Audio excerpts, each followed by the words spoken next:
আমি টার্জেনকে পরিষ্কার বলে দিয়েছি, ওসিকে বলা যে তোমাকে দালালি বন্ধ করতে বলছে, যদি ওসি থাকার ইচ্ছা থাকে, আর তা নাহলে 48 ঘন্টার মধ্যে তোমাকে বাধ্য করাবো এখান থেকে থানার সামনে গিয়ে বসবো, পায়ে টেবিলের উপরে পা দিয়ে, তখন বুঝতে পারবা হুমায়ুন কবির কি জিনিস।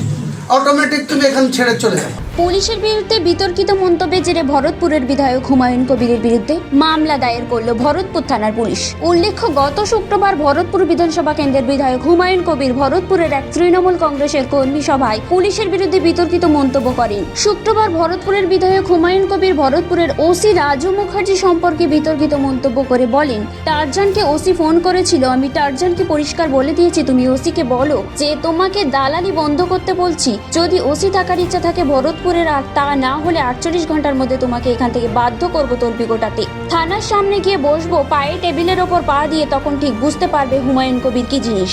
আমি টার্জেনকে পরিষ্কার বলে দিয়েছি, ওসিকে বলা যে তোমাকে দালালি বন্ধ করতে বলছে, যদি ওসি থাকার ইচ্ছা থাকে ভরতপুরে, আর তা নাহলে 48 ঘন্টার মধ্যে তোমাকে বাধ্য করাবো এখান থেকে থানার সামনে গিয়ে বসবো, পায়ে টেবিলের উপরে পা দিয়ে, তখন বুঝতে পারবা হুমায়ুন কবির কি জিনিস।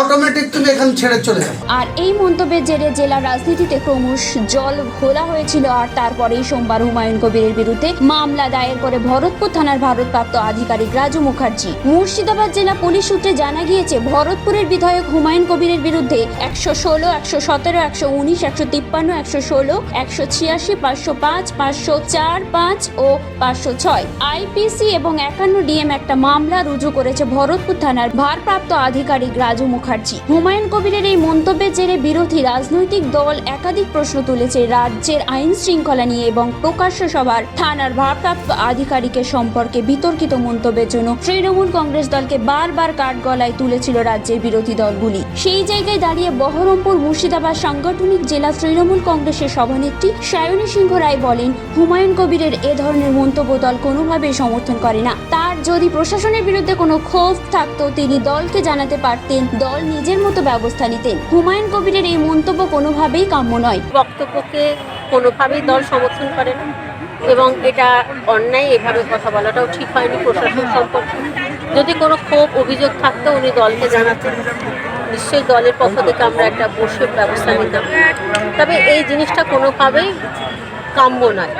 এই ব্যাপারে কলকাতাও জানতে চেয়েছে এবং তাদের পক্ষ থেকেও তারা দেখছে বিষয়টা কী পরিপ্রেক্ষিতে হয়েছে এবং কী ধরনের ঘটনার পরিপ্রেক্ষিতে এটা ঘটেছে, সেই অনুযায়ী একটা পরবর্তী পর্যায়ে সিদ্ধান্ত।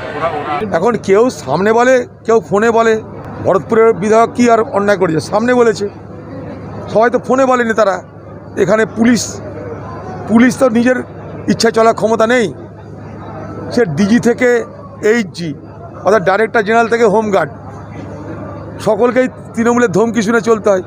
সে ধমকি কেউ প্রকাশে দিচ্ছে, কেউ ফোনে দিচ্ছে, ধমকিতে চলছে। পুলিশকে ভরসা করে, লুটকে ভরসা করে এই সরকার চলছে, এই সরকার বেঁচে আছে। একটা অস্থির নেতা কে দালালি করছে আর কে নেতাগিরি করছে জনগণ জানেন, আর পুলিশ অফিসাররাও জানেন। কখনো কংগ্রেস থেকে তৃণমূল, তৃণমূল থেকে বিজেপি, এই কংগ্রেস থেকে আবার বিজেপি থেকে তৃণমূল। অতএব মানুষ জানেন। আর এই হুমকি ধুমকি এটা তৃণমূলের নতুন কিছু নয়।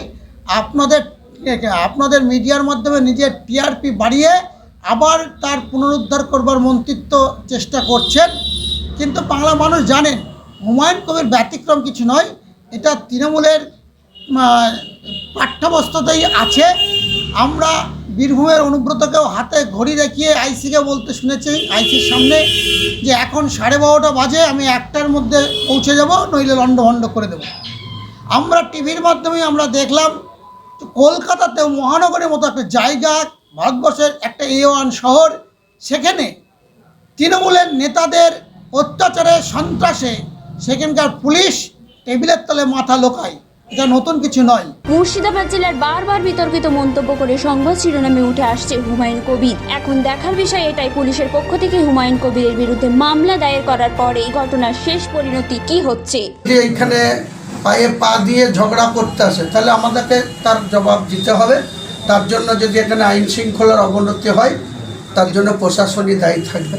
কারণ আমি পরিষ্কার করে আজকে ওসিকে বলে যাব যে আমি বিধায়ক, আমি এখানে শেষ কথা বলবো এবং যতক্ষণ পর্যন্ত রাজ্য নেতৃত্ব যে কোনো ক্ষেত্রে আমাকে আলাদা করে ইনস্ট্রাকশন না দেবে ততক্ষণ পর্যন্ত আমি এখানকার কোনো লোকের এই সমস্ত অবাঞ্ছিত লোক যারা দল বিরোধী কাজ করেছে, যারা দলের প্রার্থীকে হারানোর চেষ্টা করেছে, তার প্রমাণ তো আমাদের কাছে যথেষ্ট আছে।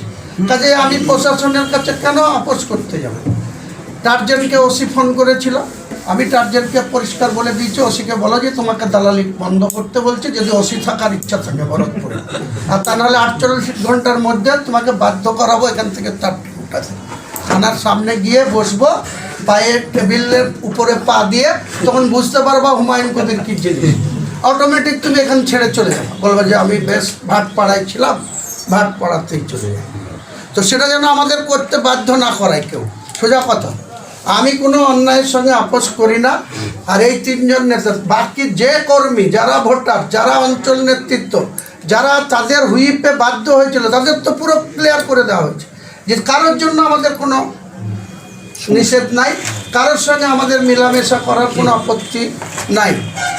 কিন্তু 3 জন নেতৃত্ব যেহেতু অফিসিয়ালি তারা স্ট্যাম্প নিয়ে, ক্ষমতা নিয়ে দলের প্রার্থীকে হারানোর সব রকম চেষ্টা করেছে, কাজে তাদের সঙ্গে কোনো আপোষ হবে না। আর কে জেলার এখানকার সভাপতি হবে, কে সেটা তো রাজ্য নেতৃত্ব জানে। আমরা ক্লিয়ার করে লেটার পেটে চিঠি দিয়ে জানিয়ে দিচ্ছি, তো সেটাই তো ডিক্লেয়ার হবে যেদিন হবে। তো ওইটা তো আর আমার ডিক্লেয়ার করার অধিকার নাই যে আমি করে দেবো ডিক্লেয়ার। কাজে রাজ্য নেতৃত্ব কেন ডিলে করছে, কেন ঝুলিয়ে রাখছে, সেটা তেনারা বলতে পারবেন। সেই সব কথা নিয়ে আমাদের কোনো পর্যালোচনা করা বা কোনো কিছু বলার অধিকার নেই, আমরা বলবোও না। কিন্তু পরিষ্কার কথা, এখানে আমাদেরকে কেউ চ্যালেঞ্জ করলে আমরা কিন্তু হাত গুটি বসে থাকবো না। আর তাদের সঙ্গে যেই সঙ্গ দিবে তাদের সঙ্গেও আমরা মোকাবেলা করছি আগামী দিনে।